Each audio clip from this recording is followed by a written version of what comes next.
আসসালামু আলাইকুম। এক অনলাইন ব্যবসায়ী মহিলা, জানি না উনি কোন ধর্মের মানুষ। উনি গেছে এক দলের নিবন্ধন বাতিল করতে। আপনাদের বুঝতে হবে, এদেরকে আপনার চিনতে হবে। কেডা আপনাদের কান্ডারি আপনাদের জন্য কান দেয় আর কেডা আপনাদের সর্বনাশ চায়।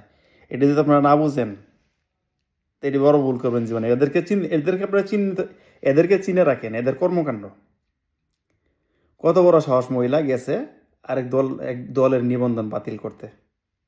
উনি একজন অনলাইন ব্যবসায়ী। মারা যাওয়ার পরে আবার এই হুজুরারই খুঁজবেন জানাজা খোঁজার জন্য, জানাজা করার জন্য, জানাজা পড়ানোর জন্য। ওনার জানাজা কেডা পড়াইব এটা উনি জানে। ওনার জানাজার জায়গা পড়াইব, ওনার জানাজা পড়াই দেব। ওনার মতো মোল্লারা খুঁজবো জানাজা পড়ানোর জন্য। মোল্লারা যতকালই দেন, দুনিয়া আওয়ার সময় আজান দিছে মোল্লারাই। আবার চিরবিদায় যখন আমরা চিরবিদায় নিমো, তখন এই মোল্লারাই আমার জানাজা পড়াইব। এই মোল্লারায়, হ্যাঁ।